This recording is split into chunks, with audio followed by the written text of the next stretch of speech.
नमस्कार प्यारे विद्यार्थियों, आप सभी का स्वागत है हमारे YouTube चैनल मैथमेटिक्स सेशन में। तो 1.2 जो क्लास 10th का चल रहा था उसका पहला क्वेश्चन, दूसरा क्वेश्चन मैंने करवा दिया था। तीसरा क्वेश्चन पे आज हम डिस्कस करेंगे। तीसरे क्वेश्चन में आपको सिद्ध करना है कि एक परिमेय संख्या, जो भी नीचे अभी 3 क्वेश्चन देंगे उसमें आपको सिद्ध करना है, तीनों क्वेश्चनों को आपको ये प्रूव करना है कि एक अपरिमेय संख्या है। अपरिमेय संख्या को सिद्ध करने का सबसे अच्छा माध्यम एक ही है कि उसको परिमेय मान लो।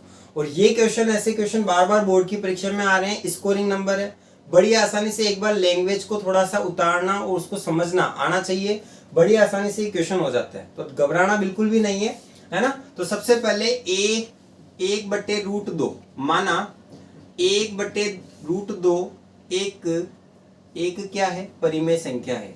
एक परिमेय संख्या है, परिमेय संख्या है। अब परिमेय संख्या है तो इसे 1/√2 को मैं क्या a/b के रूप में लिख सकता हूं? बिल्कुल लिख सकता हूं। तो यहां से a व b भी आपको बताने क्या है? a व b क्या है? पूर्णांक है, पूर्णांक है तथा a व b सह अभाज्य है। क्या है? सह अभाज्य है। क्या है बच्चा पार्टी? सह अभाज्य है। अरे सह अभाज्य तो पता है ना, ऐसी दो संख्या है जिनका महत्सप एक होता है, सह अभाज्य संख्याएं कहलाती है। जैसे 2 और 3, देखिए इसका महत्सप एक ही होता है। ऐसे 4 और 5, इसका महत्सप एक ही होता है। ऐसे 7 और 9, इसका महत्सप एक ही होता है। तो ये क्या है? सभी सह अभाज्य संख्याएं हैं। महत्सप समझते हो ना? अरे महत्सप यानी महत्तम समावर्ती रे लाला। तो 1/√2 a/b हो जाएगा। तो यहाँ से √2 बराबर कितना हो जाएगा? b/a हो जाएगा, b/a हो जाएगा। अब यहाँ पे मैं क्या b बराबर √2a कर सकता हूँ क्या? बिल्कुल कर सकते हो सर। इसको यहाँ पे ले जाओ पक्षांतरण के द्वारा। तो सर अब दोनों तरफ वर्ग कर दिया, दोनों तरफ। ये √5 जो अपरिमेय संख्या सिद्ध करवाया था ना, सेम वैसा ही क्वेश्चन है ये, तो है ना। दोनों तरफ वर्ग करने पर क्या हो जाएगा कि b² बराबर कितना हो जाएगा? 2a² हो जाएगा। अब मैंने एक प्रमेय आपको पहले वाली वीडियो में बताया था कि अगर कोई अभाज्य संख्या a² से डिवाइड होती है, विभाजित होती है, तो वो a को भी विभाजित करेगा। तो यहां से क्या लिखेंगे आप? यहां से आप यह लिखेंगे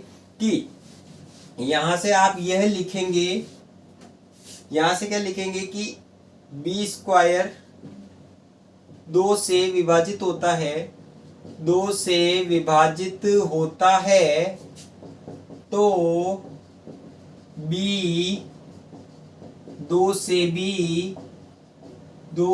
भी विभाजित होगा। बिल्कुल होगा।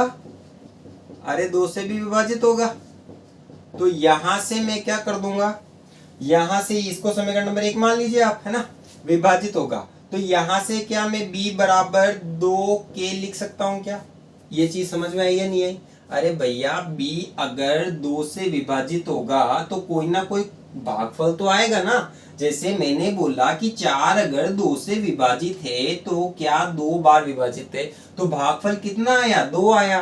तो ऐसे अगर b को मैं 2 से विभाजित करूंगा तो k भागफल आएगा या कोई संख्या आएगी जो भागफल के रूप में हमें प्राप्त होगी। तो यही चीज है, बस इस 2 को इधर गुणा कर दिया तो b बराबर कितना आ गया? 2k आ गया। तो यहां से अब मैं क्या करूंगा? वापस इस समीकरण नंबर 2 से कहा किसका मान लिख दूंगा? इसमें समीकरण नंबर 1 में मान रखेंगे, है ना। तो यहां से समीकरण नंबर 1 में, तो ये देखिए समीकरण 2 b बराबर 2 के समीकरण 1 में रखने पर कितना आ जाएगा? 2k का होल स्क्वायर बराबर 2a² मतलब 4k² बराबर 2a² हो जाएगा। तो अब यहां से कितना आ जाएगा? k² 2k² बराबर a²। मतलब मैं ये बोल सकता हूँ a² बराबर 2k²। इसका मतलब क्या हुआ कि a² को 2 भी विभाजित कर रहा है, a² को क्या 2 भी विभाजित कर रहा है, तो a को भी 2 विभाजित करेगा। तो यहाँ पे क्या लिखेंगे कि a² 2 से विभाजित है। तो वापस क्या लिखेंगे? a² 2 से विभाजित है तो a जो होगा वो 2 से भी विभाजित करेगा। अरे भैया ये तो गजब की बात आ गई कि मतलब मैंने पहले ये बोला था कि 2 जो है वो बी को भी विभाजित करता है। अब मैं बोल रहा हूँ कि 2 जो है वो ए को भी विभाजित करता है, तो इसका मतलब क्या हो गया, 2 क्या कॉमन हो गया। कॉमन का मतलब HCF एक उभयनिष्ठ गुणनखंड 2 भी आ गया, जबकि मैं तो बोला था ए और बी क्या है, सहअभाज्य है। तो इसका वो एक हमें क्या प्राप्त हो गया, दूसरा गुणनखंड भी प्राप्त हो गया, उभयनिष्ठ गुणनखंड 2 प्राप्त हो गया। तो वो 2 कब प्राप्त हुआ, जब मैंने 1/√2 को क्या माना था, एक परिमेय माना था। परिमेय माना था तभी मुझे 2 एक और उभयनिष्ठ गुणनखंड प्राप्त हो गया। अब अगर मैं इसको परिमेय माना तभी ये चीज प्राप्त हुई, अगर मैं इसको अपरिमेय माना होता तो ये चीज प्राप्त होती नहीं मुझे। तो ठीक है, जो हमारी मान्यता का क्या करेगा, विरोध करेगा। ठीक है, विभाजित होगा। अतः जो हमारी, यहाँ पे एक और चीज है, अतः 2 ए व बी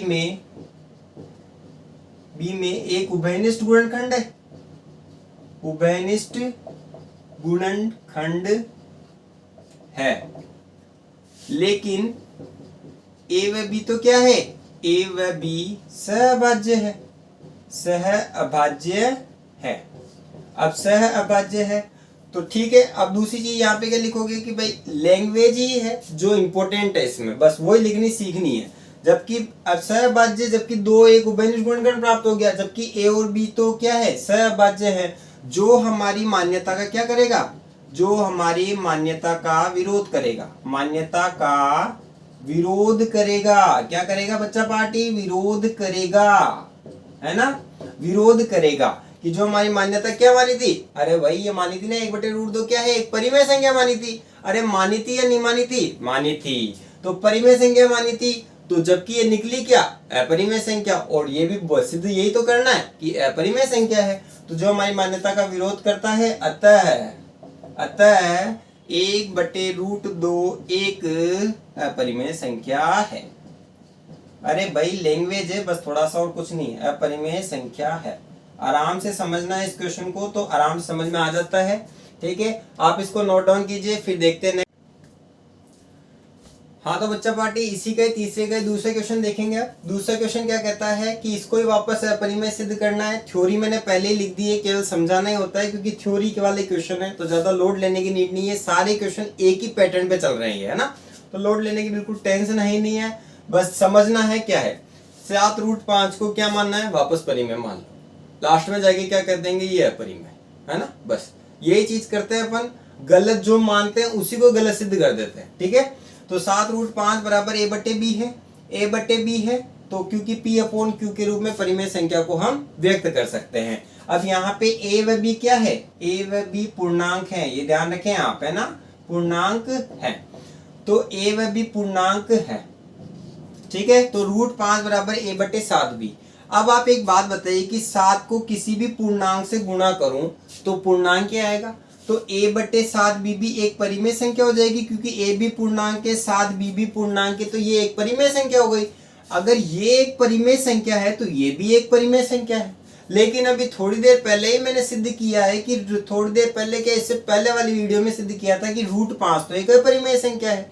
तो हमारा मानना, जो क्या मानना था कि भाई 7√5 एक परिमेय संख्या है, वो एक क्या हो गया, गलत सिद्ध हो गया। आगे बात समझ में। तो यहीं पे वही लैंग्वेज लिखी है कि a व b पूर्णांक है, तो a/7 भी एक परिमेय संख्या है, तो इसलिए √5 भी एक परिमेय संख्या है। √5 भी क्या हो गया, एक परिमेय संख्या है। अतः √5 एक अपरिमेय, जबकि मुझे पता है कि लेकिन √5 क्या है, एक अपरिमेय संख्या है।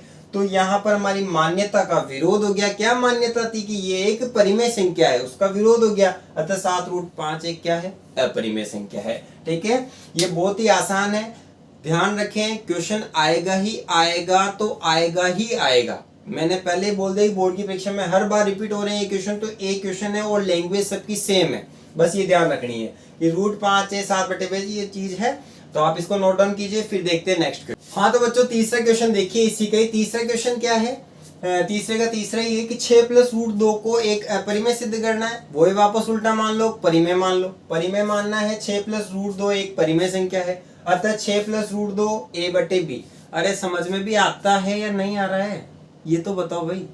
अरे यार 6 बस उल्टा ही मानना है, क्वेश्चन सेम ही है सारे, तो घबराना नहीं है। 6 + √2 बराबर a/b है, तो a/b क्योंकि परिमेय संख्या को a/b के रूप में शो करते हैं अपन, दिखाते हैं।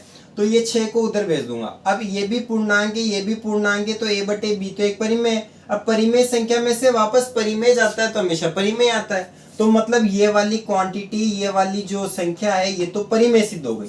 ये परिमेय है तो मैं क्या बोलूंगा, अगर ये परिमेय है तो ये भी क्या हो गई, ये भी परिमेय हो गई।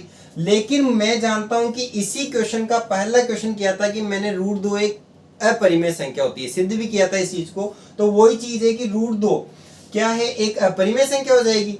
अरे भाई √2 को मैंने इससे पहले वाले क्वेश्चन में अपरिमेय सिद्ध किया था, तो यहाँ पे तो ये बोल रहा है कि अगर ये परिमेय है तो ये भी एक परिमेय है, लेकिन √2 एक क्या है, अपरिमेय है। तो लेकिन हमारा जो मानना था 6 + √2 जो परिमेय माना था वो गलत सिद्ध हो गया। तो यहाँ पे क्या हो गया कि जो हमारी मान्यता का विरोध करता है 6 + √2 एक अपरिमेय संख्या है।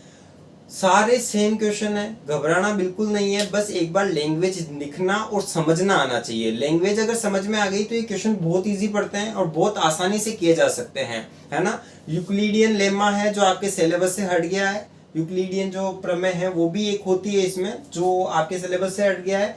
और इसके अलावा ये प्रश्नावली शायद खत्म हो गई, शायद कि 101% ही खत्म हो गई है।